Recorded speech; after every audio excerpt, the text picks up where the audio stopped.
함께 기도하시겠습니다. 사랑과 은혜가 풍성하시고 자비로우신 하나님 아버지께 진심으로 감사드립니다.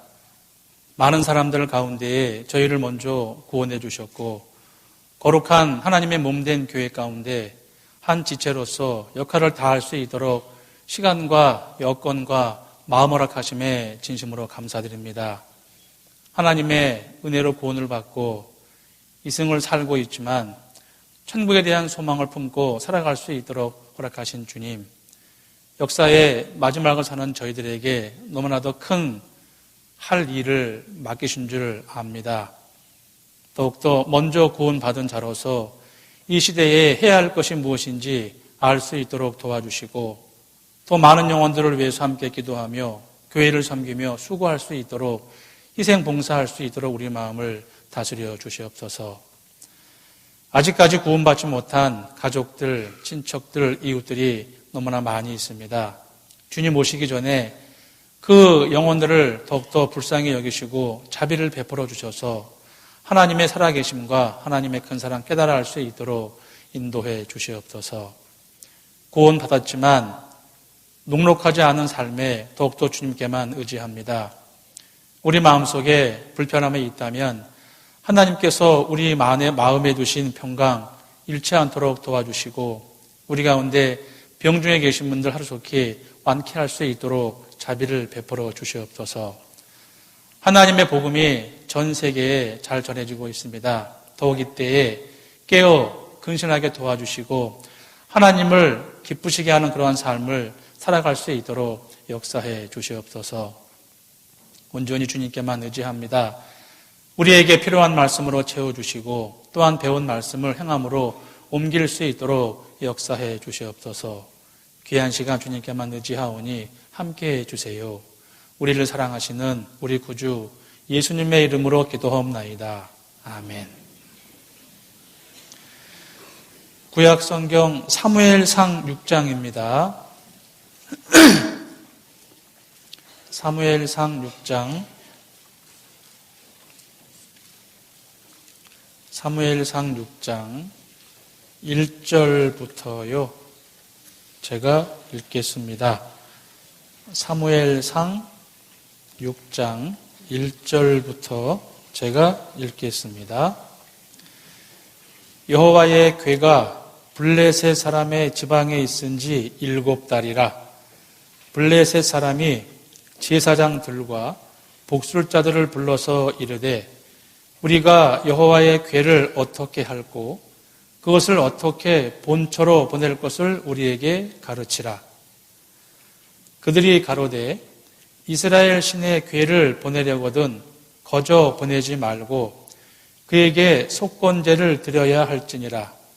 그리하면 병도 낫고 그 손을 너희에게서 옮기지 아니하는 연고도 알리라. 7절입니다.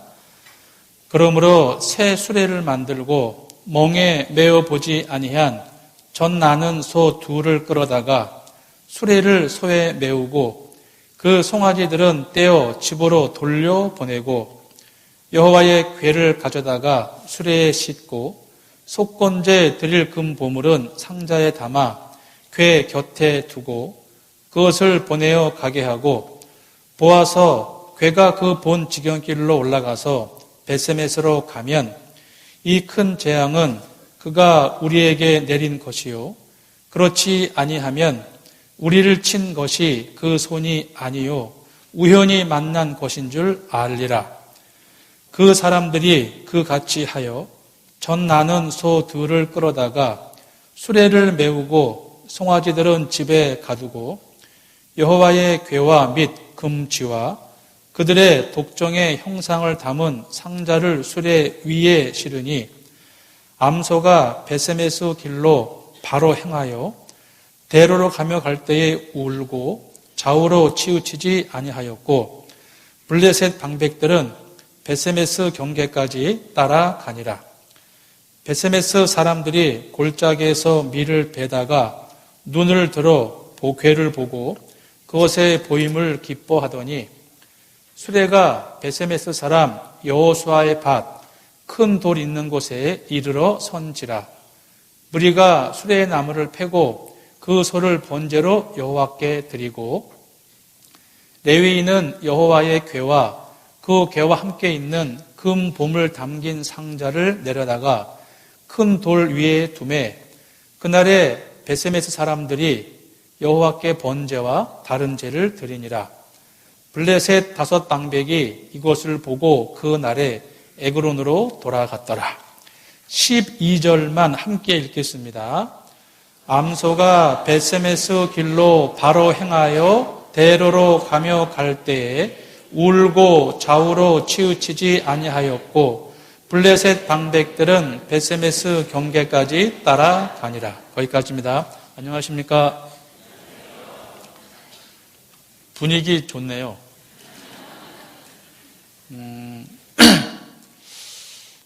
한 20년 전에 제가 전주교회 교사 교육대 한번 왔습니다. 그리고 전도인 대군 처음 왔네요. 저희는 이제 한 달에 한두 번씩 이렇게 지역에 설교를 나가잖아요. 그럼 이제 그 교회의 느낌이라는 게 있습니다. 뭐, 판단이라기보다는 느낌이니까 근데 어제 사실 전주교회를 제가 모르잖아요. 와보지도 않았고.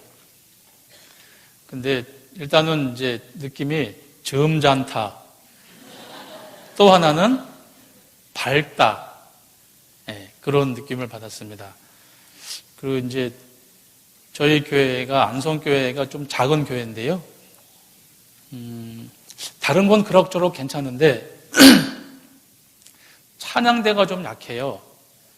전문가도 안 계시고 열심히 노력은 합니다만 그게 잘 하루아침에 되는 게 아니잖아요.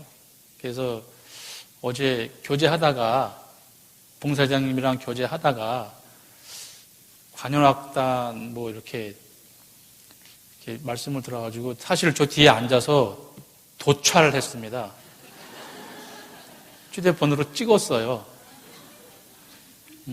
부럽기도 하고요.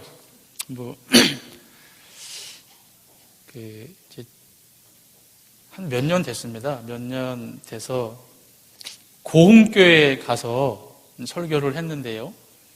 이제 설교 끝나고 식사하고 차 한 잔을 마시는데 어르신들이 많이 계세요.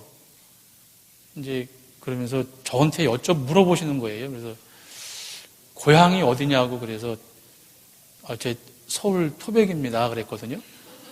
근데 이렇게 막 훑어보시더니 에이 아닌데 그러시더라고요.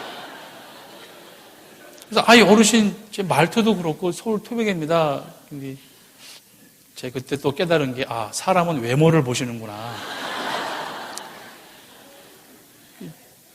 저 고향이 왕십리 맞습니다. 서울 토백인데요. 이제 그러다 보니 49년 동안을 서울서만 살다가 이제 제일 처음 지역에 간 곳이 영천교회를 이제 담임으로 갔습니다. 거기서 6년 동안 있으면서 저희 교회가 지금 217개 교회인가 있잖아요. 국내에만. 근데 생각을 안 할 수가 없죠. 서울중앙교회에 있을 때 6년 동안 있으면서 기억나는 것은 바빴다라는 것밖에 기억이 안 나요. 큰 교회는 그렇거든요. 그래서 정말 바빴다. 그리고 이제 영천에 담임으로 가니까 좀 여유가 있더라고요.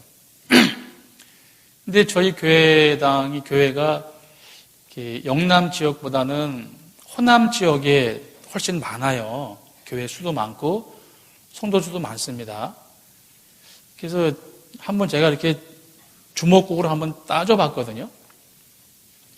그랬더니 경상북도 대구광역시 포함해서 인구가 530만 명쯤 됩니다.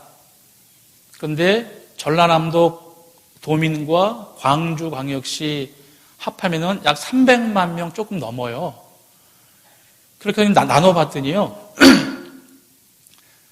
나눠봤더니 대구, 경북, 광역시 인구 530만 명 중에 구원받은 성도 수가 3,500명이 안 됩니다. 예. 근데 전남, 도민, 광주 합해하면은 300만 명, 320만 명 중에 구원받은 성도 수가 10,000명이 훨씬 넘어요. 나눠봤더니 경상북도에 가면 1250명 중에 인구 사람 1250명 중에 한 사람이 구원받은 그리스도인이고요. 광주에 가면은 320명 중에 한 명 구원받은 사람이에요. 그러니까 4배가 되는 거예요. 4배가 확률적으로 봤을 때. 제가 그래서 전라남도 광주 정도의 거기 그쪽 지역에 설교를 가면은 제가 말씀을 드려요. 계신 분들은 행복한 줄 아시라고. 네.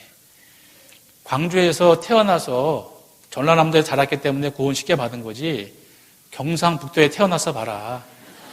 구원받기 진짜 힘들다. 제가 그런 얘기 하는데요. 저는 서울 사람이니까 객관적일 수 있잖아요. 그래서 이제 영천에 6년 있으면서 나름대로 많이 노력을 했어요. 우물안 개구리라는 걸 제가 경험했거든요. 그 네모난 우물 속에 있는 개구리는 하늘이 네모나고 동그란 우물 속에 있는 개구리 하늘이 동그랗잖아요. 평생 본 게 동그랗고 네모난 거니까요. 서로 우기는 거죠. 들어가야 앉아 있어서. 이 밖에 있는 개구리가 이제 얘기했습니다. 아니야 얘들아 나와봐. 하늘은 넓단다. 그러면 우물 속에 개구리가 나와야 돼요? 안 나와야 돼요? 나와야 되잖아요. 근데 안 나오고 우기는 거예요. 웃기지 마. 하늘은 네모네. 아니라니까. 하늘은 동그랗다는 거야. 그렇게 거기서 우기는 게 이제 그게 우물안 개구리인데요. 그런 성향이 있어요. 그래서 어떤 책을 보니까 외국 사람이 중국 사람의 성향과 한국인의 성향과 일본 사람의 성향을 조사해 봤거든요. 그게 적지 않게 땅의 지형과 영향이 있다. 이제 그러면서 대한민국 대륙은 넓으니까 관계하는 사람이 많고요. 한국은 한반도니까 반섬이니까 중간이고 일본이라는 나라는 섬이니까 고립되어 있고 그런 성향을 얘기하는데 어느 정도는 이해는 가더라고요. 근데 그러면서 한국 땅에도 지역색이라는 게 분명히 있다. 그러면서 산세가 험한 지역에 사는 사람들과 평야에 사는 사람들과의 성향이 다르다. 이렇게 이제 해놨는데 저는 이해가 됐어요. 그래서 사람들을 많이 관계하고 상대하고 하면 할수록 좀 개방적이 되고 합리적이 되고 그렇지 않고 우물안 개구리처럼 갇혀 있으면 그냥 비합리적이 되고요. 그래서 전도하기가 전도를 안 하는 건 아니거든요. 열심히 해요. 안 할 수가 없잖아요. 먼저 구원받은 자로서. 그런데 이제 말씀을 들으러 오는 분들의 성향이 다 다릅니다. 하여튼 제가 6년 동안 있으면서요. 6년 동안 말씀을 들으러 오신 분이 계세요. 영천에요. 그 개 파는 아저씨인데요. 6년을 들었는데 똑같아요. 항상 죄하는 날 듣고 나가시면서 그런 말씀을 하시고 나가세요. 아이고 나만 죄인이야? 다 죄인이지. 그러고 가요. 그러고는 복음 안 듣고요. 그리고 다음에 집회하면 또 와요. 그렇게 6년을 왔는데 아직까지 구원 못 받았어요. 사람의 생각이 얼마나 단단한지 모르고요. 하나님은 모든 사람이 구원받기 원하시지만 시편과 욥기에 보면 정직한 사람과 겸손한 사람이 구원받는다고 말씀하셨거든요. 그러니까 하나님은 다 원하시는데 정직함과 겸손한 자가 구원받는다. 그 말씀에 비추어 보면 구원받지 못한 사람은 정직하지 않거나 겸손하지 않거나 둘 다거나 그래서 구원이 안 되는 거잖아요. 심지어는 하나님 계신 거 100% 믿습니다. 알아요. 그런데 마음을 안 열죠. 근래에는 그런 마음을 가진 분들을 여러 번 상담합니다. 계신 거 100% 인정한대요. 천국도 있고 지옥도 있는 거 아는데 난 아직 아니에요 라는 거잖아요. 지혜가 없죠. 정말 어리석은 마음이거든요. 반드시 올 것을 준비하지 않는다는 게 얼마나 어리석습니까? 점점 그런 사람들이 많이 생기고 있죠. 디모데후서 3장에 보면은 말세에 사람들이 자기를 사랑하며 돈을 사랑하며 쾌락을 사랑한다 그랬잖아요. 그냥 좋아하고 관심 있는 건 괜찮은데 사랑까지 하는 건 문제가 되는 거잖아요. 돈을 사랑한다? 난 아니야. 그렇지만 그렇게 살고들 있잖아요. 많은 사람들이. 그래서 기도할 때 제가 역사의 마지막을 사는 저희들이라고 했는데요. 아마 점점 더 전도하기가 쉽지 않을 겁니다.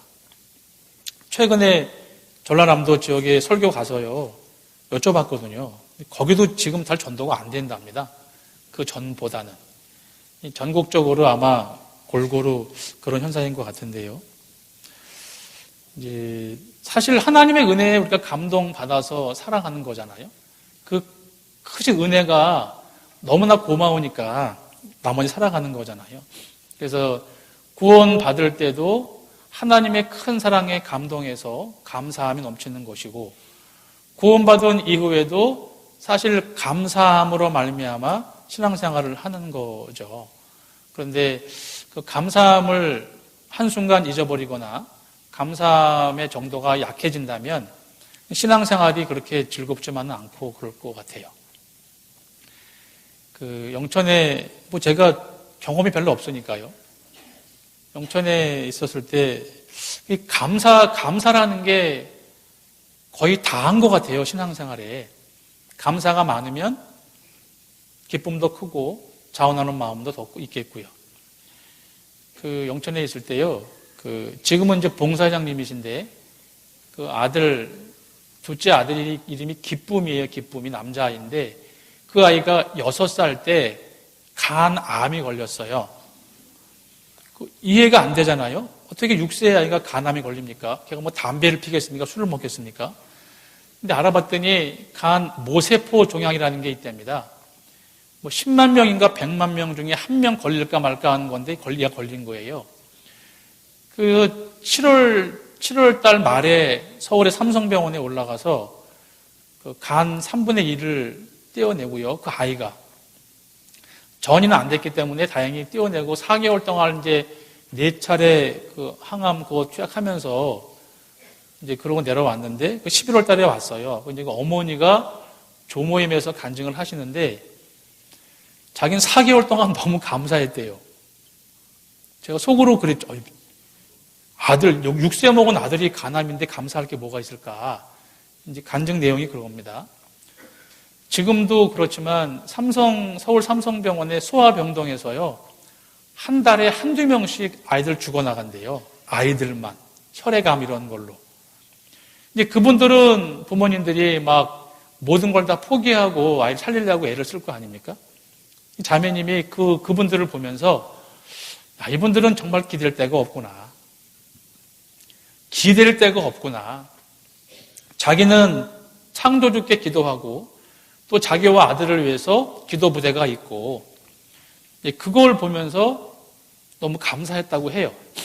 소망이 있다는 게 이런 거로구나. 결국 걔가 지금 초등학교 5학년 되는데요. 태권도 선수예요. 완쾌돼가지고 지금 잘 살고 있거든요. 이제 그걸 보면서 그런 상황에서도 감사할 수 있다면 그게 진짜 신앙이겠다. 그걸 제가 한번 알았고요. 그리고 이제 제가 안성교회 온 지 4년 됐는데요. 안성교회 왔더니 여기도 기쁨이가 있어요. 네. 지금 봉사장님이세요. 그 기쁨이 아빠가. 이제 결혼해서 얼마 안 돼가지고 아들을 낳았는데, 그 병원 의료 실수로 아이가 죽었어요. 그래가지고 그 병원에서 1억 원인가를 보상을 받았는데, 그거를 평택교회 건축원금을 다 하신 거예요. 1억 원 다. 그리고 조금 있다가 이제 아이를 낳으면서 안성교회로 자립을 했습니다. 그래서 안성교회의 기원이다 해서 이름이 기원이에요. 지금 12살인데요. 그리고 이제 2년, 3년 뒤에 또 아들을 낳았는데 다운 증후군이었어요. 그 이제 엄마하고 할머니는 펑펑 울고 이제 그런 상황인데, 이제 그런 상황에서 애기 아빠가 하는 말이, 여보, 우리 그리스도인 맞잖아? 우연이 있을까?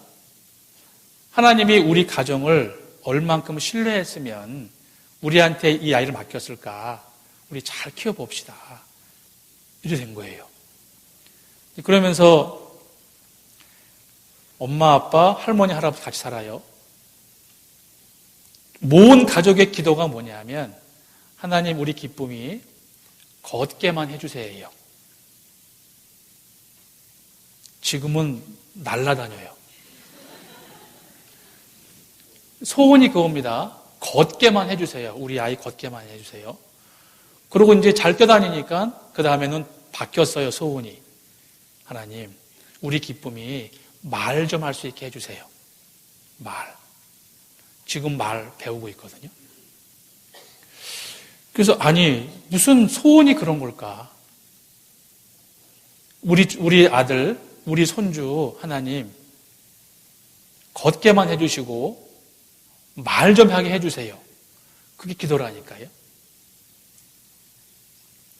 우린 이미 그런 기도는 안 하잖아요. 당연한 줄 알고.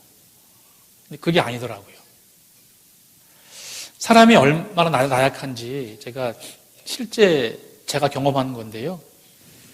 서울에 있을 때 한 달에 한 번 정도 전도인들이 이렇게 월요일 날 오전에 운동을 합니다. 축구를 하는데요. 이제 그 축구를 하고 나면 저는 한 2, 3일 동안은 뒤꿈치가 아파가지고 절룩거려야 돼요. 그래서 무슨 이유일까 이제 병원에 가봤더니 오른쪽 발뒤꿈치 뒷부분에 석회가 생겨서 염증이 있다 그러더라고요. 그거를 이렇게 빼내야 된다고 그럽니다. 근데 이게 아킬레스건이 있어가지고 신경이 많아서 위험하다고 좀 잘해야 되는데도 이제 서울에 있는 수원에 있는 이춘택 병원 거기 정창혜 집사님이 우리 의사 집사님이시거든요. 그분께 이제 의뢰해서 수술을 했어요. 근데 신경이 많다고 전신 마취를 한 거예요. 전신 마취를 하고 이제 깨어났는데 그때 알았네요. 그렇게 힘든 건지 전신 마취 끝나고 목이 마른데 물은 못 먹고 가재수건에 물 축여가지고 입술만 대고 이제 그런 상황인데 몇 시간 지나니까 이제 정신은 말짱 들어오더라고요. 그러면 이제 올 때마다 간호사가 소변 봤냐고 물어보는 거예요. 아니 안 봤다 그러니까 빨리 보세요 하고 가요. 알았다고. 근데 닌겔을 맞고 이제 있었는데 한참을 지났는데 자꾸 물어봐요 올 때마다. 그래서 아니 왜 이렇게 물어보냐고. 그러니까 소변을 보셔야지 나머지 물도 먹고 한다는 거예요. 정상적으로. 24시간 이내에 소변이 안 나오면은 관을 찔러서 빼낸다는 거예요. 근데 그 앞에 같이 병원 입원실에 있던 그 어르신들이 겁을 주는 거예요. 그것만큼은 하지 말라. 너무 아프니까 빨리 소변 보내는 거예요. 그 얘기를 들으니까 겁이 나가지고 이제 휠체어 타고 목발 짚고 화장실 가서 있는 힘을 다 했는데 소변을 못 봐요. 이게 참 낭패네요. 그래서 이제 간호사가 왔길래 물어봤더니 수돗물을 틀어놓고 물소리를 들으면서 소변을 봐보래요. 그래서 이제 그렇게 했죠. 안 돼요. 이제 2시간 남았어요.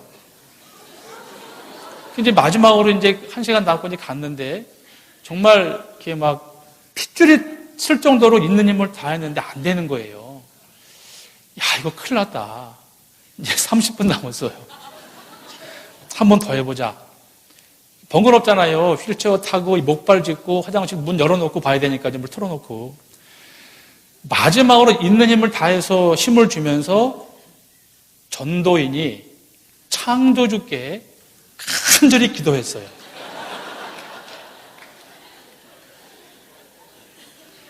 제가 그때 깨달았습니다. 진짜 사람 별거 아니네.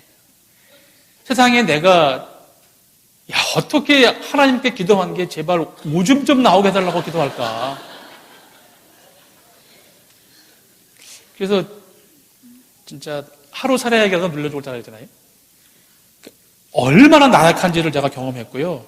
정말 별거 아닌 거예요, 사람은. 지금 정상인 게 얼마나 감사한지 가봐야 한다니까요.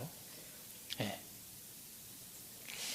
그 인간 시대 본 것 중에 기억나는 게 있습니다. 얼굴 없는 가수예요.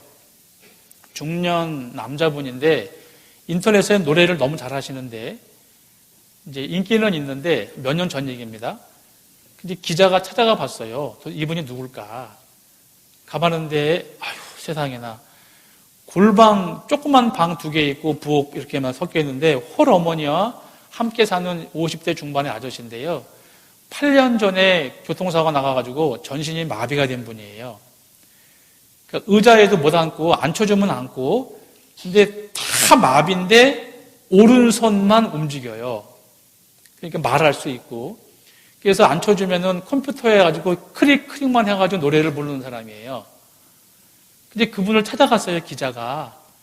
가면서 이제, 상황 보니까 막 안쓰럽잖아요.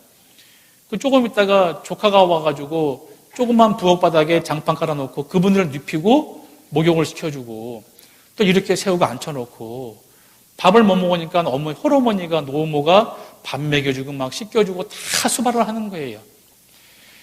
그분이 이제 안쓰러워서 이 기자가 물어봤어요. 선생님, 혹시 소원 있습니까? 있대요. 뭡니까? 물어봤더니 그분이 하는 말이 뭐냐면 휠체어만 내가 앉았으면 좋겠다. 이게 소원이더라니까요. 걷는 건 언간생심 말도 못하고 그냥 휠체어만 앉았으면 내가 다닐 수 있으니까 그게 소원이에요. 그걸 보고 또 느꼈죠. 이 정상이라는 게 하나님 앞에 얼마나 감사해야 될 상황인지 그걸 제가 절실한다니까요. 그냥 별거 아니잖아요. 우리 인생살이 뭐 별거 있습니까? 아무것도 아니잖아요. 오늘 하루도 대한민국에서만 700명이 죽어요. 매일. 그 가운데 포함이 안 됐기에 다행이지. 구원받지 않고 돌아가신다면 결말이 뻔하니까요. 그래서 저는 이제 1989년도에 구원을 받았는데요. 그때를 잊을 수가 없죠. 어떻게 잊어요, 그날을? 감사하기 때문에 사는 거잖아요. 그래서 이 감사를 잊어버리면 신앙생활에 내리막길일 수 있기 때문에 제가 예화를 봤는데요. 어느 집안에 아들이 둘이 있어요. 풍부한 집안입니다. 근데 큰아들은 엄마 아빠가 뭘 해줘도 불평불만이 많고 둘째 아들은 작은 것만 줘도 감사하는 겁니다. 진짜 엄마 아빠가 얘들을 테스트를 했어요. 어떻게 했냐면 선물 상자 안에 큰아들한테는 큰아들이 좋아하는 로봇 장난감을 집어넣고 둘째 아들한테는 테스트하는 거기 때문에 흙을 집어넣고 토끼똥을 집어넣은 거예요. 각자 선물 줬습니다. 엄마 아빠가 선물 주니까 고맙습니다 하고 각자 자기 방으로 들어가서 물건을 이제 선물을 뜯어보는데 귀로 들었죠. 문 밖에서. 큰아들이 이제 들어봤더니 엄마 아빠가 웬일로 선물을 줬지 뭘까 뜯어봤더니 로봇이었잖아요. 와, 내가 좋아하는 로봇 장난감이다. 이게 뭐야? 아이고, 구형이잖아. 역시 엄마 아빠는 구식이라니까. 신나게 선물 주고 구식됐죠. 둘째 아들 방에 가봤습니다. 아빠가 무슨 일로 선물 줬을까? 틀어볼까? 뜯어봤더니 이게 뭐야? 흙이잖아. 토끼 똥도 있네. 아, 엄마 아빠가 나 장난치는 거로구나. 토끼는 사놓고 나 시험하려고 토끼는 숨겨놓고 이것만 준 거로구나. 그 얘기를 들은 엄마 아빠 어디 가야 될까요? 토끼 사러. 그게 감사의 유익이더라고요. 그러니까 감사하면 우리가 모든 일에 감사하면 하나님은 바빠요. 창조주입니다. 전능자가 너희는 범사에 감사하라 라고 하신 이유가 있을 것 같지 않으세요? 감사할 수 없는 존재한테 감사라고 요구하면 하나님이 틀린 거잖아요. 근데 그분은 전능자시거든요. 그분의 말씀이 너희는 범사에 감사해라. 왜? 감사할 수 있는 존재이니까. 항상 기뻐해라. 왜? 기뻐할 수 있는 존재이니까. 그래서 감사할 수 있잖아요. 그래서 하루하루 사는 게 얼마나 감사한지 몰라요. 제가 안성에 와서 모토가 생겼어요. 삶의 거창한 계획보다는 그냥 오늘 하루만 감사하게 살자. 내일은 내 게 아닌데 뭐. 물론 계획은 세우는 거지만 내일은 내 게 아니잖아요. 하나님이 주시면 사는 거고 안 주시면 못 사는 거니까. 그렇게 살다 보니까 생명과 관계없는 것은, 목숨과 관계없는 것은 넘어가게 되더라고요. 지나고 보니까 다 별거 아니었어요. 내가 화내고 열받고 인색한 마음이 있고 속상해했던 모든 것이 조금만 지나가 보면 다 별거 아니더라니까요. 살만하더라고요. 살만하시죠? 감사한 겁니다. 감사하니까 그런 삶을 살아가는 것이 그리스도인의 삶입니다. 어떻게 얘기하다 보니까 많이 시간 지났네요. 여기 사무엘상 6장 줄쳐 놓으시고요. 이게 이스라엘 백성이 애굽에서 나와서 하나님의 은혜로 말미암아 광야를 갑니다. 불순종으로 말미암아 40년 동안 헤매이게 만드시잖아요. 그러면서 매일 죄를 지을 수밖에 없는 이스라엘 백성을 위해서 죄를 속하기 위한 성막을 만들게 하시고 성소와 지성소, 지성소 안에 하나님 법궤를 만들고요. 법궤 안에 두 돌판을 집어넣죠. 우리가 배운 대로 하나님의 은혜가 나오는 곳입니다. 시은좌. 출애굽기 25장에 보면 내가 거기서 너희와 만난다라고 말씀하세요. 그러니까 법궤라는 것은 하나님의 임재의 상징이거든요. 그렇게 해서 법궤가 지나가면 백성들이 따라가고 그 광야를 갑니다. 거의 끝 무렵에 요단강 건너갈 때에는 법궤를 맨 제사장님들이 법궤를 메고 요단강물에 발을 딱 담그니까 강물이 멈췄잖아요. 모든 백성이 다 지나간 다음에 나중에 갔죠. 그리고 하나님의 약속의 땅 가나안 땅을 점령하기 위해서 제일 처음에 치러야 할 전투가 여리고성 전투였어요. 그런데 여리고성은 총이 아니죠. 칼과 방패로 한 게 아니라 기도했잖아요. 하나님 말씀대로 법궤를 맨 제사장님들이 하루에 한 바퀴, 마지막 날 7바퀴 돌고 나팔을 불며 함성을 외치니까 여리고성이 무너졌거든요. 그때도 법궤를 앞세웠단 말입니다. 그리고 여호수아를 대장으로 해서 전쟁을 하고요. 사사시대를 지나서 사사시대 거의 마지막 때에 제사장님이 엘리였고요. 그 당시에 사무엘이 어렸거든요. 전쟁이 났습니다. 블레셋과의 전쟁에서 엘리 제사장님의 두 아들 홈뇨와 비느하스가 패역한 자라고 말씀하시잖아요. 그 두 아들이 전쟁에서 죽습니다. 하나님의 법궤를 빼앗깁니다. 그 소식을 들은 제사장님은 뒤로 넘어가서 목이 부러져 죽거든요. 그렇게 하나님의 임재함을 느낄 수 있는 상징인 법궤를 블레셋 군대한테 빼앗긴다고요. 그리고는 블레셋 사람들이 전쟁에 이겨서 빼앗아온 하나님 법궤를 자기네가 믿고 있는 다곤 신상이 들어있는 다곤 신당 안에 두고서 이제 철수합니다. 다음날 가봤더니 다곤 신상이 넘어졌잖아요. 이렇게 세웠습니다. 그 지역이 이제 아스돗이라는 지역인데요. 다음날 가봤더니 다곤 신상이 넘어질 뿐 아니라 목이 부러지고 팔목이 부러졌잖아요. 그때부터는 이제 병이 나는 거예요. 사람 죽어나가는 거예요. 그러니까 블레셋 방백들은 이게 웬일일까? 왜 없던 일 생기지? 저 이스라엘에서 빼앗아온 하나님 법궤가 들어온 이때부터 우리가 이상한 일이 생긴다. 혹시 하나님이 벌 내리는 거 아닐까? 그래서 가드라는 지역으로 하나님 법궤를 옮겨요. 옮기니까 그 가드 지역에서 또 사람이 죽어나가는 겁니다. 그래서 회의를 했습니다. 방백들이 모여서 저 이스라엘에서 빼앗아온 하나님 법궤가 오는 날부터 우리가 이상한 일이 생기고 사람이 죽어나간다. 하나님 법궤가 우리 벌 내리는 거 아닐까? 방백들이 얘기하죠. 웃기지 마. 말도 안 되지. 아니 그렇게 능력이 있는 하나님이었다면 어떻게 우리한테 전쟁에 질 수 있겠냐? 아니야, 우연일 거야. 이렇게 얘기하죠. 그래서 에그론이라는 지역으로 법궤를 또 옮깁니다. 옮겼더니 그곳에서 또 사람이 죽어나가는 거예요. 이거 봐, 우연이 아닌 것 같아. 우연이라니까. 우연이 아닌 것 같아. 그렇게 말싸움하다가 좋아, 그래? 그러면 하나님 법궤가 가는 곳마다 우리 백성이 죽어나가는 것이 우연인지 아닌지 테스트 해보자. 그렇게 결정을 내린 겁니다.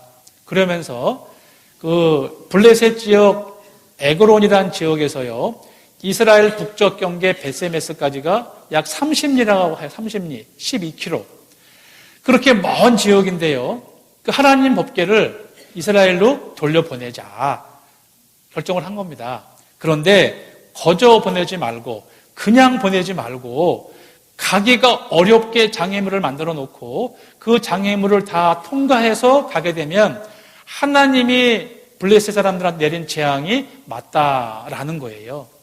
그러면서 조건을 내세운 게 뭐냐?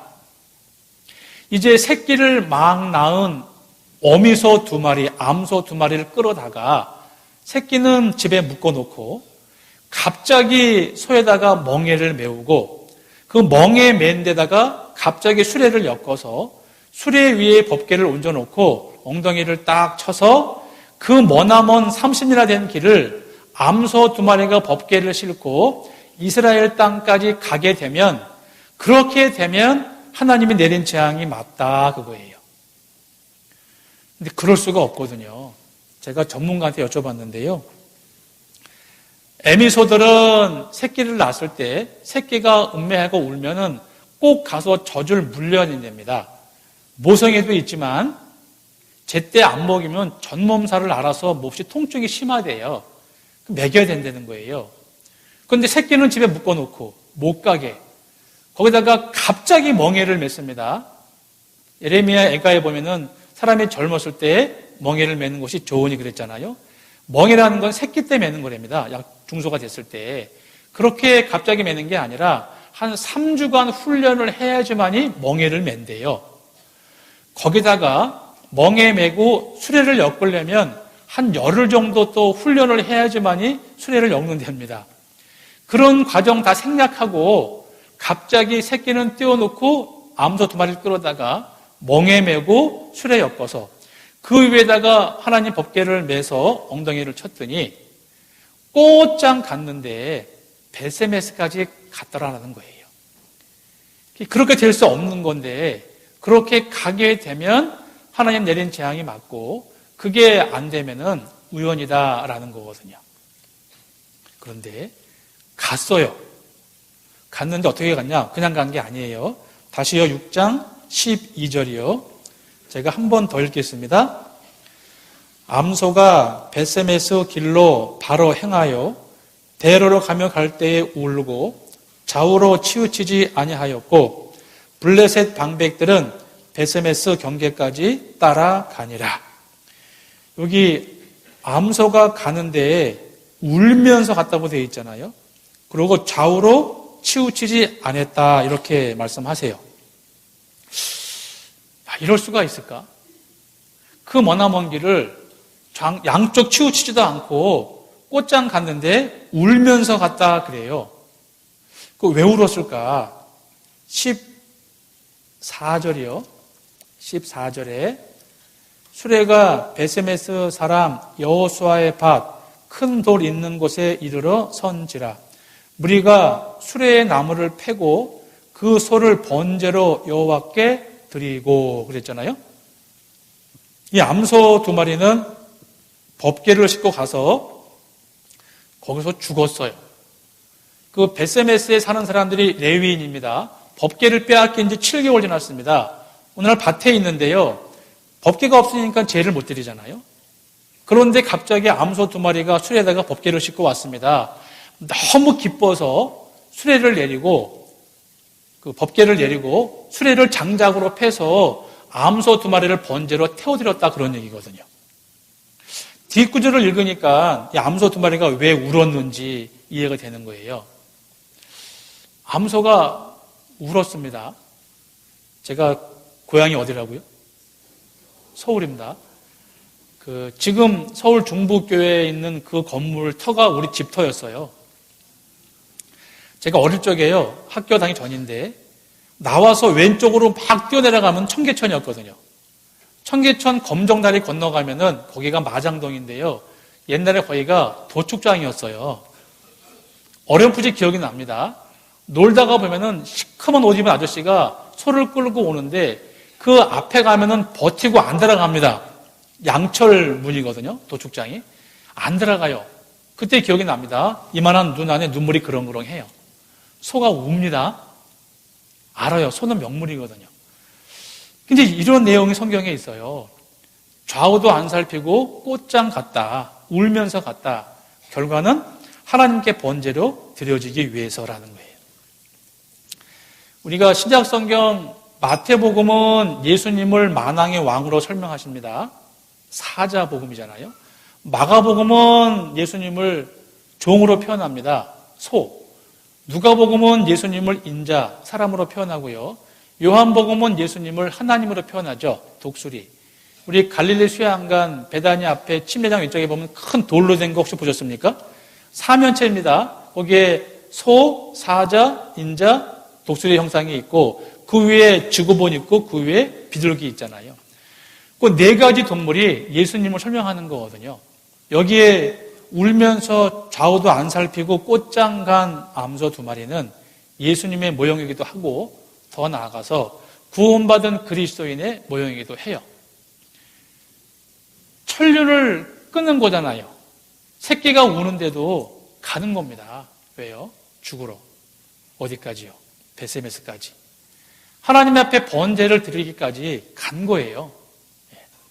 그런데 좌우도 안 살피고 갔다고 되어 있잖아요. 그럴 수 있을까요? 한눈도 안 판 거라는 겁니다. 예수님은 구원받은 사람들이 어떠한 시련이 올지, 어떠한 시험이 올지 하나님이 아셨잖아요. 그래서 예수님께서 친히 우리를 위해서 미리 본보기로 마귀한테 시험을 받으신 거잖아요. 그게 마태복음 4장입니다. 마태복음 4장이요.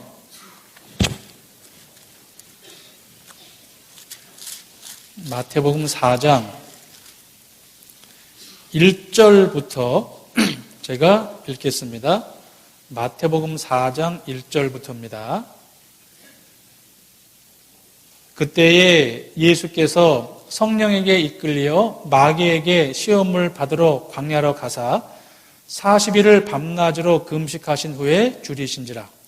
시험하는 자가 예수께 나와서 가로되 네가 만일 하나님의 아들이여든 명하여 이 돌들이 떡덩이가 되게 하라.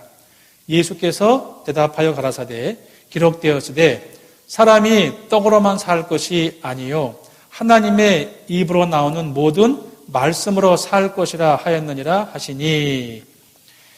예수님이 40일을 굶주리셨으니까 배가 몹시 고프셨을 거 아닙니까? 거의 극에 달았을 겁니다. 그때 마귀가 와서 시험한 내용이 그겁니다. 야, 예수야, 너 하나님의 아들 맞냐? 그러면 너 능력이 무지하게 많을 텐데 너 지금 배가 몹시 고프잖아. 네 능력으로 빨리 돌을 떡 만들어 먹어봐. 이렇게 시험한 겁니다. 예수님 말씀에 마귀야, 너 그거 아니? 사람은 육신은 떡을 먹어야 살지만 더 중요한 영혼이 있는데 영혼은 말씀을 먹어야 사는 거다. 이렇게 말씀하신 거라는 거예요. 우리한테 어떤 교훈이 될까요? 굳이 말씀드리자면 이런 걸 것 같아요. 야, 너 김 과장, 너 오늘 그리스도인 맞지? 너 그리스도인이라며. 어차피 거듭난 사람은 천국 간다며. 야, 근데 오늘은 좀 그렇다. 야, 너 능력이 많으니까 네 많은 큰 능력을 네 육신을 위해서 한번 사용해봐. 이렇게 부추긴다라는 거예요. 너 천국 간다며. 그러니까 네 많은 능력 있지 않냐? 너 시간도 많고 돈도 많고 재능도 많은데 너를 위해서 좀 살아봐. 너무 교회에만 힘쓰지 말고 네 능력을 네 육신을 위해서 먼저 사용해봐. 라고 부추긴다라는 거예요. 하나님 말씀에는 너희는 먼저 그 나라와 그의 의를 구하라. 고린도후서 9장에 보면은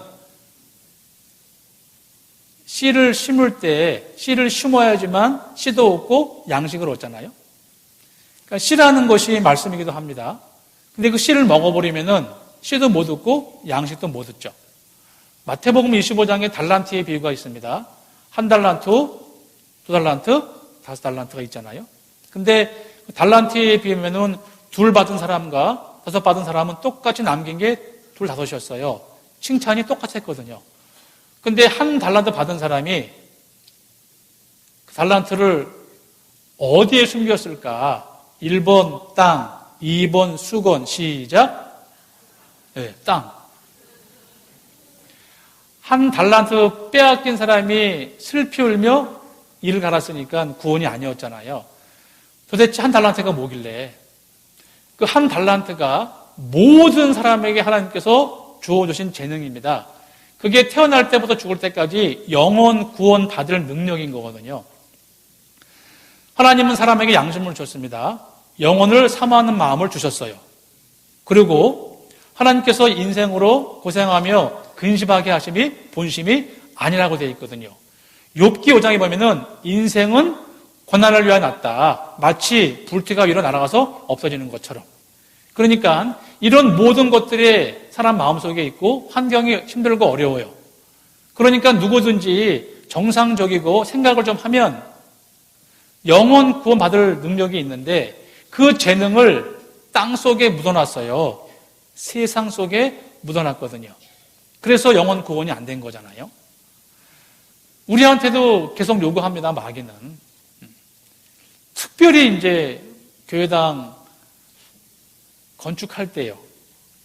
하나님께서 교회 안에 바람을 부시는 거 아시죠? 제가 외할머니에 가서 아주 어릴 적입니다. 지금이야 다 기계로 하지만요. 그때는 낫으로 추수를 해가지고 묶은 다음에 탈곡을 하고요. 그 멍석에 깔려있는 그 알곡을 삼태기로 집어넣어서 옆에서 흘리면서 큰 선풍기를 불어요. 그럼 바람에 날리는 건 쭉정이고 알곡은 떨어지는 거거든요. 알곡과 쭉정이를 나누는 게 큰 바람이네, 바람. 바람 중에 교회 가운데 부는 바람이 있습니다. 하나님께서 바람을 불어요. 그 바람 중에 제일 센 바람이 건축바람이거든요. 건축할 때 빠져나가면은 조심하십시오. 쭉정이일 수 있으니까. 알곡과 쭉정이가 있거든요. 힘들고 어렵게 하나님이 하십니다. 끝까지 남아있는 게 맞단 말입니다. 그래서 먼저 그 나라와 그의 의의를 구하라.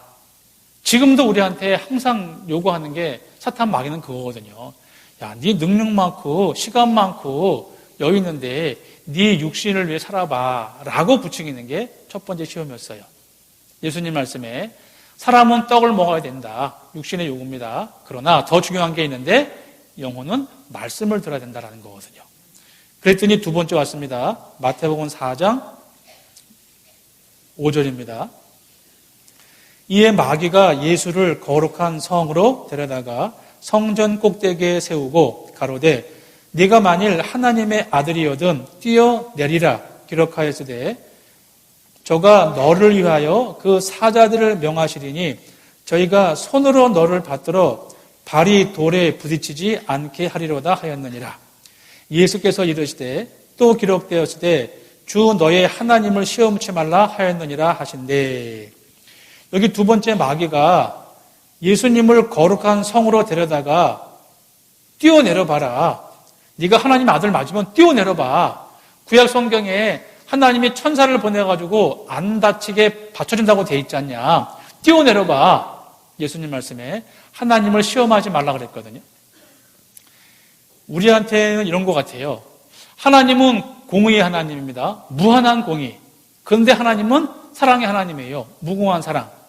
그런데 구원받은 사람들한테 하나님이 이렇게 말씀하시는데 마귀는 반대를 하는 거예요. 야, 하나님은 사랑의 하나님이니까 공의는 좀 잊어먹어봐. 사랑만 갈구해봐. 뛰어내리면 다치거나 죽는 게 하나님의 법칙이잖아요. 그거 무시해보고 사랑만 갈구해봐. 뭐 이런 것 같아요. 청년들한테 해당되는 말일 겁니다. 청년들한테. 결혼 정년기에 있는 또는 그의 적당한 나이에 있는 분들한테 마귀가 속삭이죠. 야, 네 교회 안에 눈을 씻고 봐라. 네 짝이 있디? 없잖냐.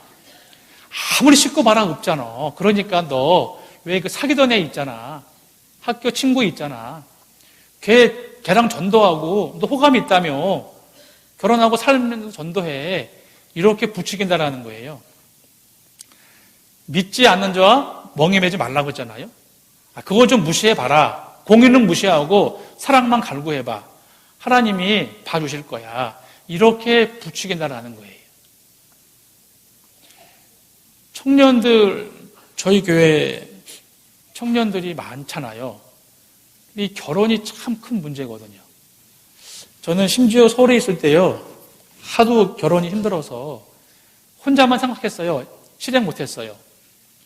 결혼할 사람 모여서 자매 10명, 형제 10명 미팅 하려고 했어요, 제가.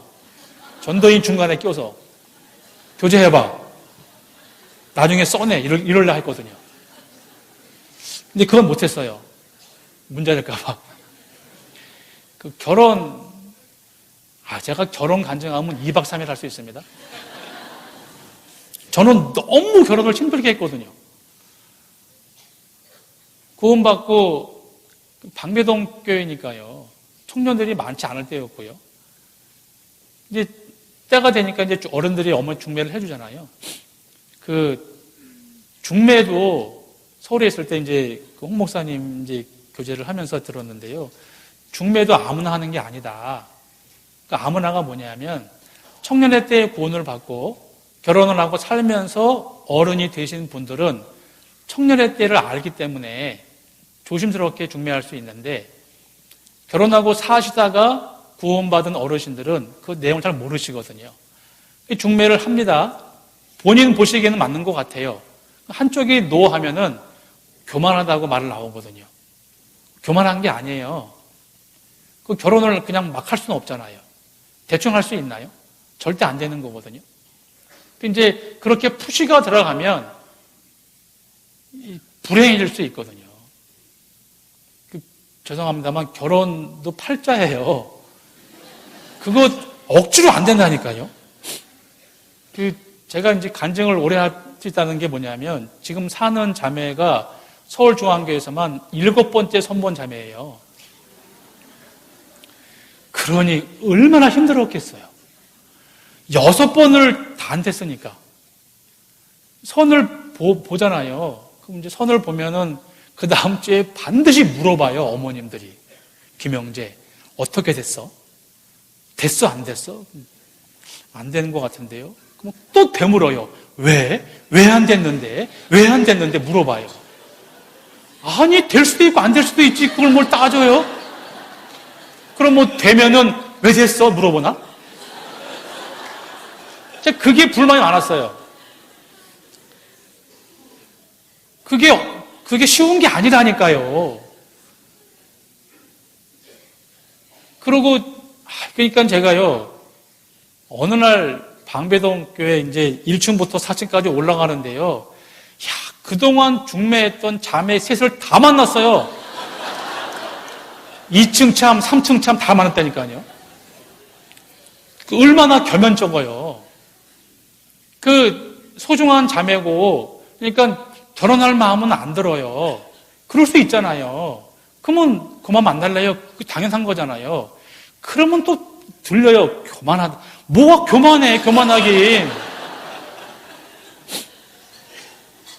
이제 그렇게 푸시 받은 자매님이 저한테 이제 제가 전도인 했을 때 여러 번 왔거든요. 한 자매 간증이에요. 막 불안해 합니다. 31살 먹은 자매님인데, 청년 자매인데, 결국은 이제 상담 내용이 뭐냐면, 이제 자기가 2년 전에 아버지가 구원받고 교제에 떨어진 오빠가 돌아오면, 그리고 그때 중매한 형제는 하나님이 주신 형제라는 것을 믿겠습니다 하고 기도한 거예요. 진짜 아버지가 구원받고 오빠가 돌아왔어요. 조금 있다가 교회 어른이 중매했네요. 딱이잖아요. 중매 나갔는데 아닌 거예요. 근데 이제 자매가 자기 마음속에 내가 교만한 걸까? 눈이 높은 걸까? 내가 왜 이러지? 아닐 거야. 순종해야지. 하나님 말씀에. 그 결혼을 한다고 한 거예요. 그러고 이제 불안한 거예요. 불편한 거예요. 억지로 한 거니까. 그리고 결혼 한 달 전에 저한테 왔어요. 이런 상황이라고. 제가 물어봤어요. 자매님, 솔직히 얘기해봐요. 그 형제님이 자매님 손을 잡거나 안을 내면 기분이 어떻겠어요? 소름 끼칠 것 같으대. 에이, 그럼 아니다. 박수가 다 나오네.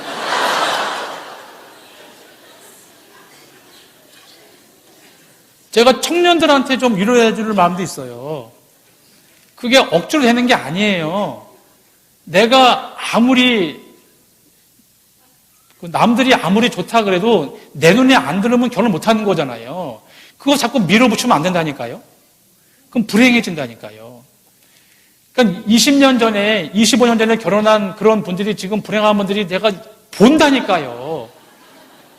지금 50 넘어가지고요. 이렇게 얘기해요.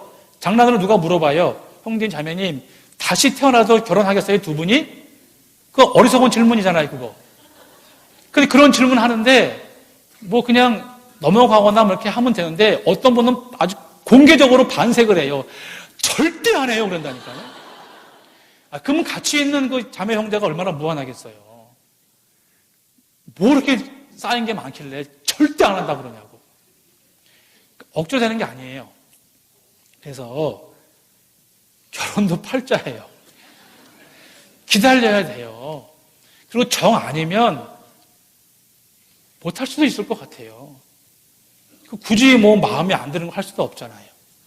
기다리고 마음에 좀 그렇게 어르신들께서 너무 이렇게 밀지 마시라고요. 사정이 있다니까요.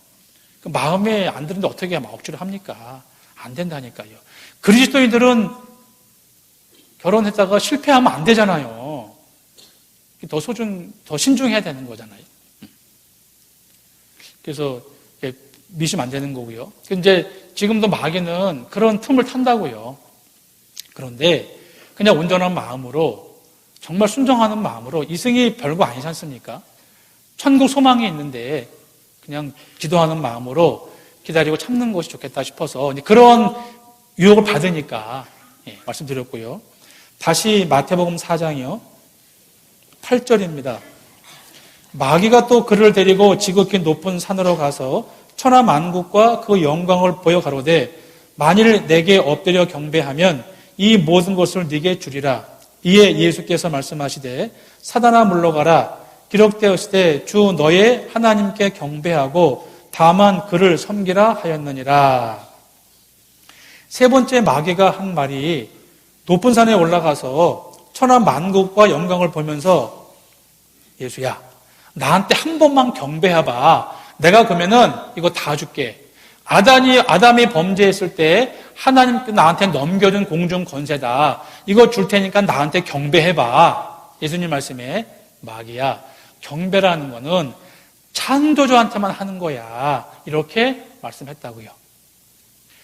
경배, 우상숭배, 탐심도 우상숭배라고 그랬잖아요. 이거는 이럴 겁니다. 야, 오늘 특별한 날이니까 오늘 한 번만, 이 순간만 하나님 외면해봐. 그런 걸 거예요. 야, 오늘은 회장님이 특별히 한턱 쏜 건데 오늘 한 번만 한 잔 해봐.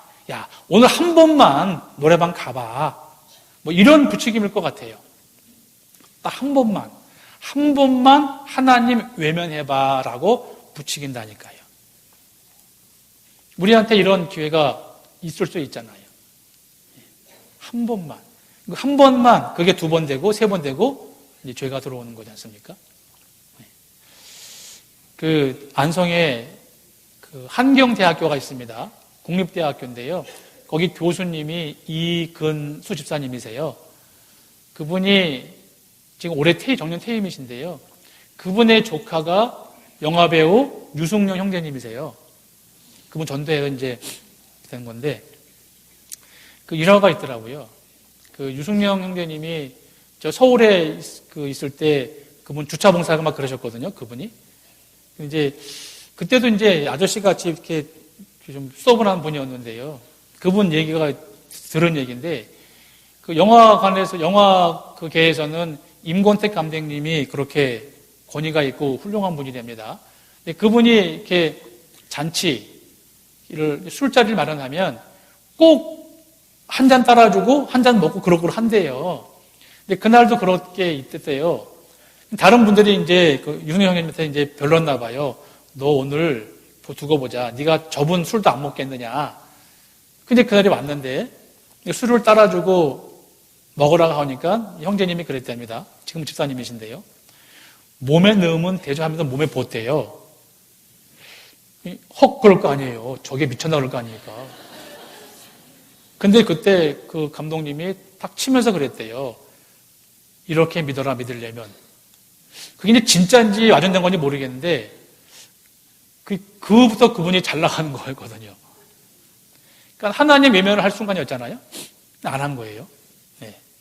하나님을 외면하지 않으니까 하나님도 외면하지 않죠.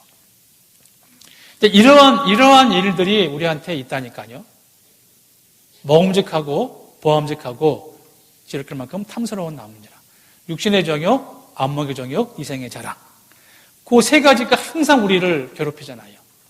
요 세 가지의 유혹을 예수님께서 다 말씀으로 물리치신 거잖아요. 그렇게 해라라고 하시는 거거든요.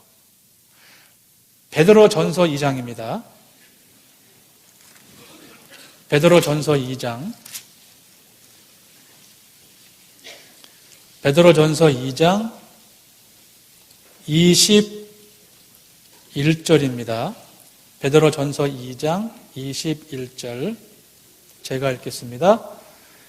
이를 위하여 너희가 부르심을 입었으니 그리스도도 너희를 위하여 고난을 받으사 함께 읽겠습니다. 너희에게 본을 끼쳐 그 자취를 따라오게 하려 하셨느니라. 예수님께서 우리한테 본을 끼치셨는데 고난의 자취라고 하세요. 고난의 자취. 그 발자취라는 게 있지 않습니까? 따라가는 겁니다. 근데 그 발자취가 내용이 고난이라는 거예요. 고난. 그러니까 예수님처럼 살려면은 당연히 고난이죠. 왜? 육신과 싸워야 되니까요. 그런데 교회 안에 있으면 그게 가능하더라고요.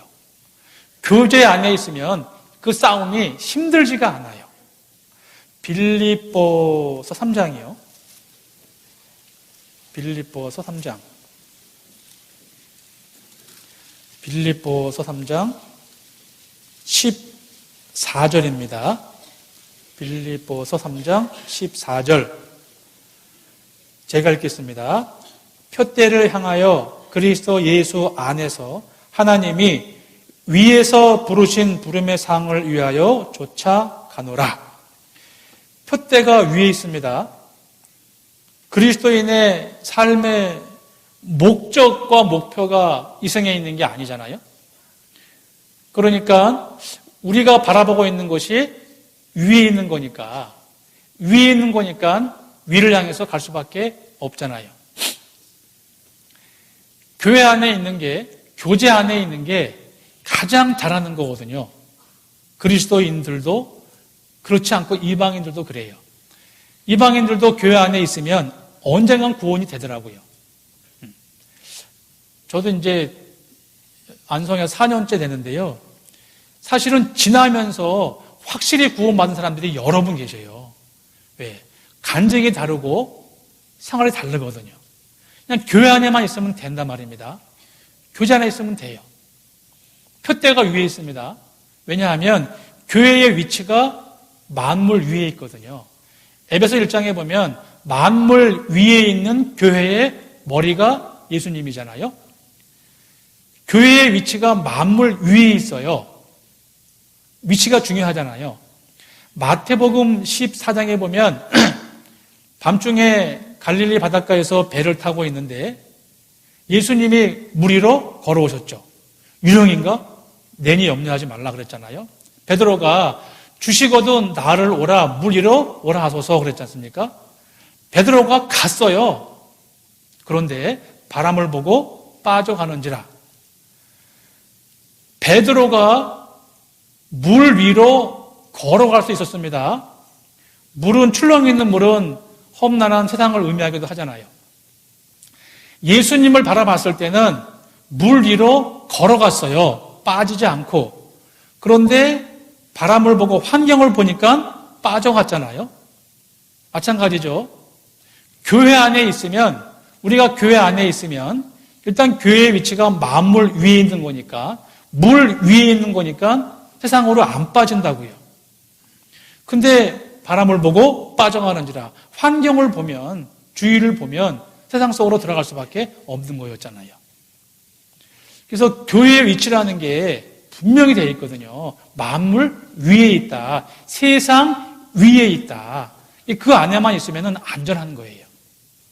문제는 교제에 안 나오면 문제가 심각해지는 거잖아요. 하나님의 이름으로 두 사람, 세 사람이 있으면 함께 한다고 그랬지 않습니까? 이게 제가 청년들한테 얘기하거든요. 죄를 짓더라도 교회에 나와라 그랬거든요. 웬만하면 학교, 교회, 학교, 교회, 학교, 교회. 청년들은 직장, 교회, 직장, 교회. 집에는 잘 때만 들어가라 그랬거든요. 왜냐하면 그렇게 하면은 죄를 안 짓고 살 수 있어요. 형제 자매 2명, 3명 모여서는요, 죄를 작당 모의를 못해요. 혼자 있으면 가능해요. 둘만 있잖아요. 셋만 있으면 죄를 계획을 못 세워요. 형제끼리 자매끼리 오늘 술 한잔 할까? 될 것 같으세요? 절대 안 됩니다. 담배를 못 끊는 어르신들도 계십니다. 몇 분. 그분들도 교회에서는 담배 안 피우세요. 생각도 안 난다 그러더라고요. 여쭤봤는데. 그게 이제 교회 안이라는 게 너무 중요하거든요. 교회 안에. 교회의 위치가 만물 위에 이미 있거든요. 그래서 주님만 바라보고 있으면 세상 속으로 안 빠진다니까요. 그게 중요한 게 교회고 교제거든요. 그래서 우리의 표대가 위에 있으니까 그걸 보고 따라가라는 거잖아요. 그러면 안전해요. 저는 다행히도 구원받은 이후에 한 번도 교제에 떨어진 적이 없어요. 얼마나 고마운지 몰라요. 그거 완전합니까? 아니죠. 저는 뭐 그럴 일은 없지만요. 저는 아들이 없습니다. 딸만 둘입니다.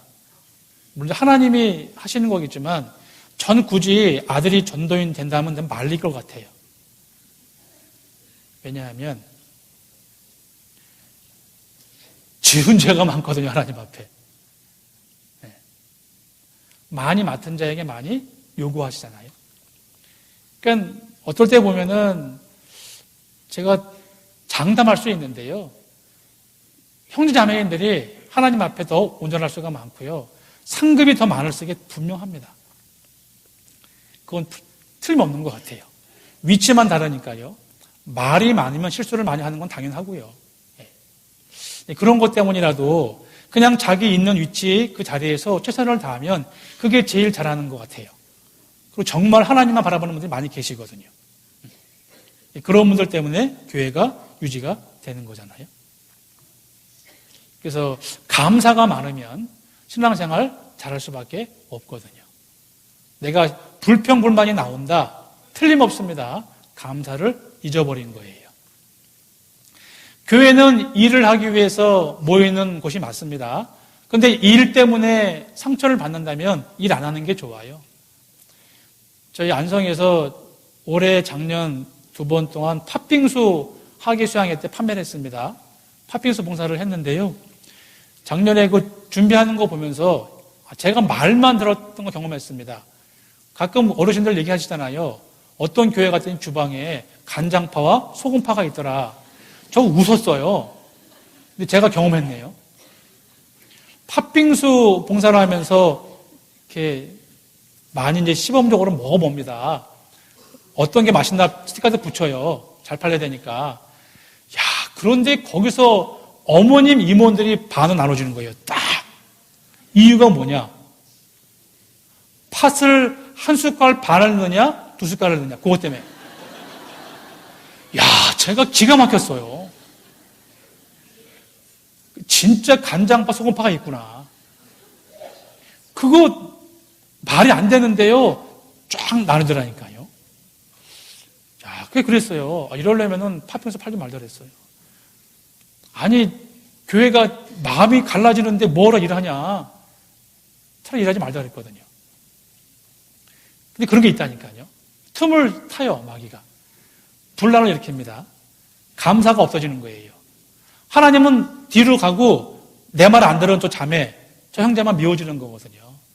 그런 게 들어오면 감사는 싹 사라지죠. 지금 문제 괜찮습니다. 지나고 보면은 웃기는 거예요. 한 숟갈과 한 숟갈 반과 두 숟갈 때문에 싸웠다는 게 얼마나 기가 막혀요. 우리 돌아보세요. 내가 힘들어하고 어려워하고 이런 것 지나고 보면은요, 다 별거 아닌 거거든요. 전 그 자매한테 그러죠. 여보, 우리 생명과 관계 없으면 다 넘어가자. 그게 맞는 것 같아요. 근데 그렇게 크게 우리 목숨을 위협하는 게 별로 없거든요. 그냥 넘어가면 다 괜찮아진단 말입니다. 어영부영하자는 게 아니고요. 제가 몇 년 전에요. 진도교회 설교 갔다가 진돗개 한 마리를 분양받아서 왔어요.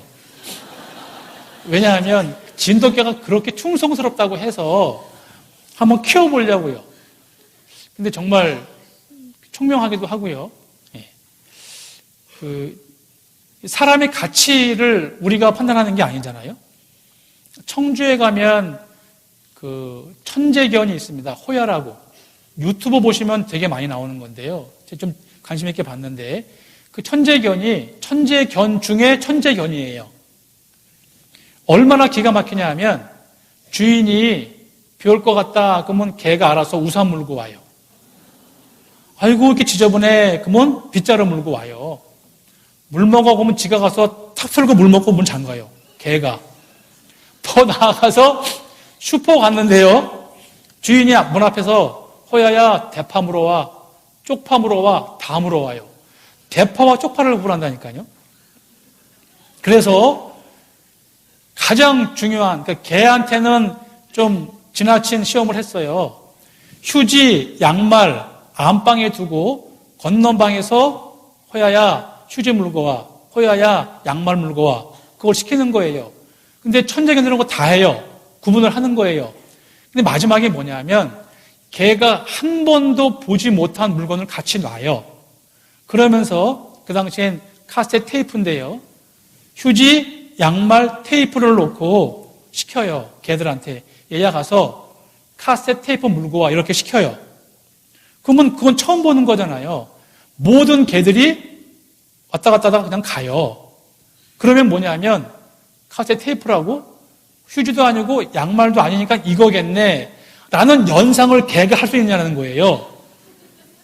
그걸 시켰는데 호야가 오더니 휴지 아니야? 양말 아니야? 이거겠지? 물고 와요. 대단한 개죠? 여러분들 그런 개 있으면 파실래요? 못 팔아요. 근데 100만 원짜리 명견이 주인 물면요. 그거 어디다 써요?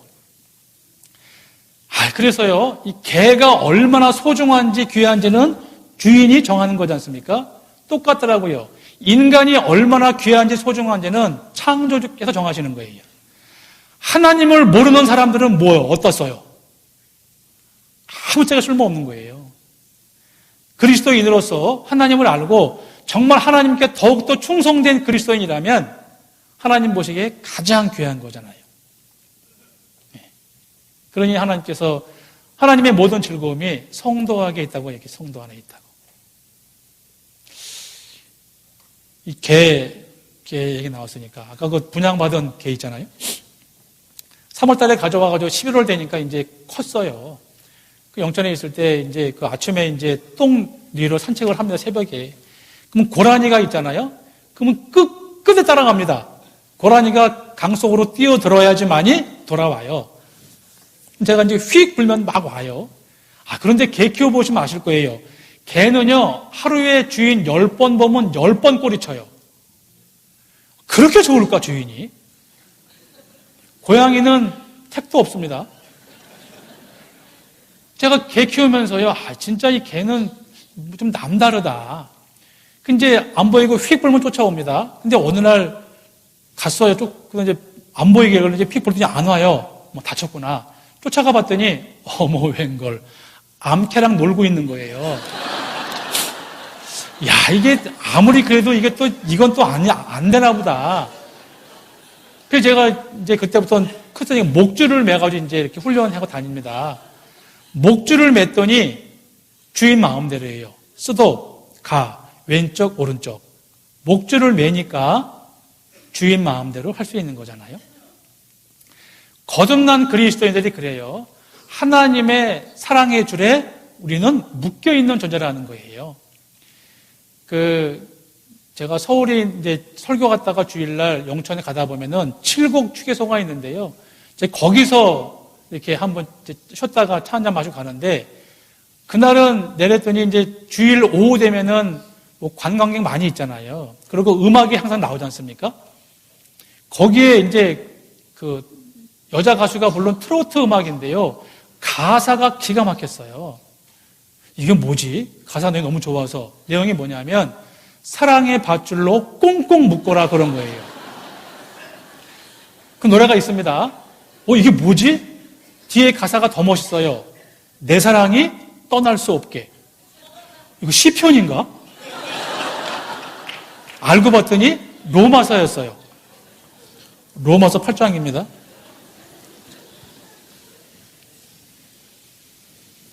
로마서 8장 38절입니다. 로마서 8장 38절에 제가 읽겠습니다. 내가 확신하노니 사망이나 생명이나 천사들이나 권세자들이나 현재일이나 장래일이나 능력이나 높음이나 깊음이나 다른 아무 피조물이라도 함께 읽겠습니다. 우리를 우리 주 그리스도 예수 안에 있는 하나님의 사랑에서 끊을 수 없으리라.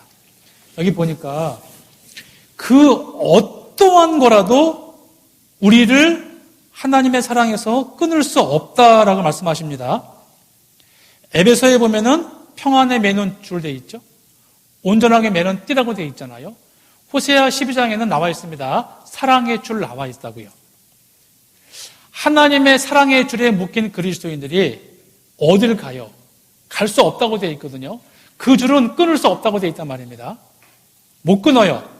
도대체 어디에 묶였길래? 목이 아닙니다. 사도행전 20장이요. 사도행전 20장 22절입니다. 사도행전 20장 22절에 제가 읽겠습니다. 보라, 이제 나는 심령의 매임을 받아 예루살렘으로 가는데 저기서 무슨 일을 만날는지 알지 못하노라. 심령에 매였다고 돼 있어. 사울이 그랬잖아요. 사도 바울이 심령의 매임을 받은 거예요. 하나님의 사랑의 줄로 우리 심령의 매임 받은 거니까 사랑의 줄로 꽁꽁 묶여 있는 우린 거예요. 그런데 어떠한 피조물이라도 그것을 끊을 수 없다고 돼 있잖아요. 하나님의 사랑의 줄에서. 그걸 끊고 간다면, 하나님 말씀에 끊을 수 없다. 끊고 간다면 애초부터 안 묶일 게 아닌가, 그런 생각을 하죠. 저희 교회에도 이런 얼마 안 되지만 구원이 아닌 분들이 계셔요. 근데 구원은 억지로 우격다짐으로 집어넣을 수 있는 게 아니잖아요. 본인이 하나님께 들어오도록 평지를 만들어야지 구원받는 거잖아요. 그거를 장애물을 자기가 안 채우니까 안 되는 거죠. 근데 일단 하나님의 사랑의 줄에 묶인 사람들은 끊을 수 없다. 얼마나 감사한지 모르겠어요. 다른 건 다 빼고더라도요, 하나님의 자녀가 된 거 하나만으로도 충분히 살 수 있고요. 거기다가 우리한테 영광을 주시고 상급을 주신다고 하니까 그게 얼마나 감사해요. 우리가 나머지 모든 삶을 그렇게 살 수 있는 충분한 명분이 주어졌거든요. 창조주의 사랑을 끊을 수 없기 때문에. 다시요, 본문 사무엘상 6장입니다. 사무엘상 6장 12절 제가 한 번 더 읽겠습니다. 암소가 벳세메스 길로 바로 행하여 대로로 가며 갈 때에 울고 그랬는데 암소가 울었습니다. 울만도 하죠. 새끼 띄워놓고 죽으러 가는 거니까. 하나님 앞에 번제로 드려진 암소는 사실은 할 일을 다 한 거잖아요. 예수님께서도 공생의 기간 동안에 3번 정도 우셨어요. 누가복음 19장에 보면은 예루살렘의 딸들아 나를 위하여 울지 말고 너희와 너희 자녀를 위하여 울라 그랬잖아요. 예수님 돌아가시고 부활하신 다음에 30년 후 지나면은 타이터스가 와가지고 예루살렘을 다 박살을 내버리지 않습니까? 그 영혼들이 불쌍해서 우셨고요. 또 하나는 요한복음 11장에 나사로가 죽었는데 그 모습 보고 예수님이 우셨거든요. 주위 사람들은 예수님이 나사로 사랑했나 보다. 그게 아니죠. 금방 살리시는데 뭐하러 울어요? 그게 아니고 나사로의 죽음 때문에 어찌할 줄 몰라 하는 그 영혼들을 위해서 우신 거거든요. 이제 많은 사람들이 죽음에 대해서 쩔쩔매는구나. 나는 생명이 하나님, 부활의 하나님인데 그걸 모르는구나. 안타까운 것 때문에 우신 거거든요. 그 두 번 우신 거는 진짜 그 영혼들이 불쌍해서 우신 거란 말입니다. 한 번은 뭐냐? 마태복음 26장이요. 마태복음 26장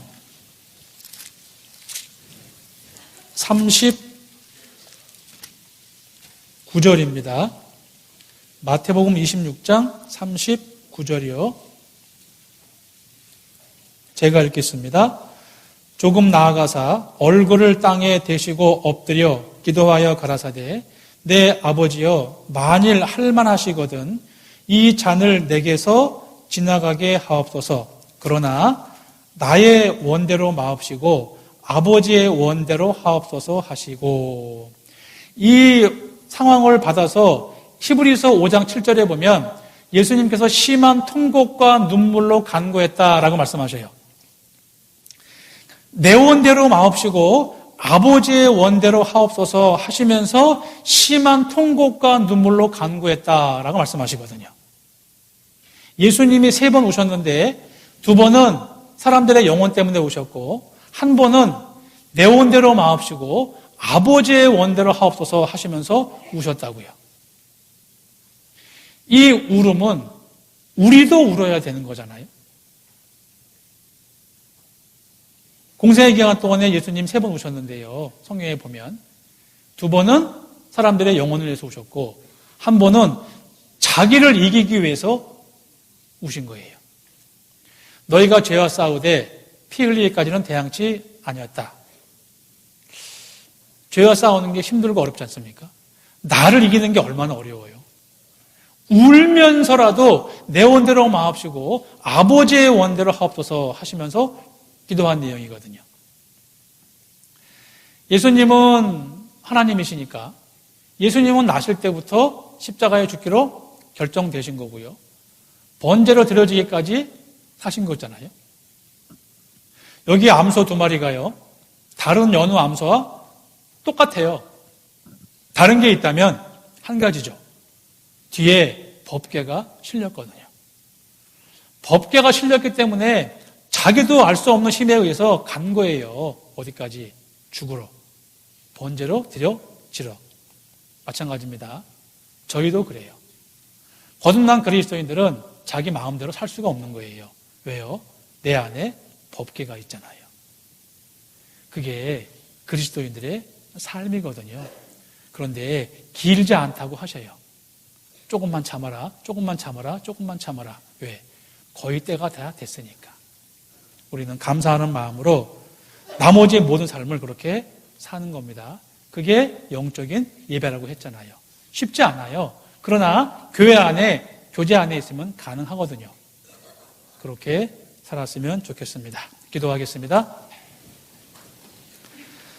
사랑과 은혜가 풍성하시고 자비로우신 하나님 아버지께 진심으로 감사드립니다. 많고 많은 사람들 가운데에 저희를 먼저 구원해 주시고 이렇게 거룩한 몸된 교회 가운데 한 지체로서 역할을 다할 수 있도록 허락하심에 진심으로 감사드립니다.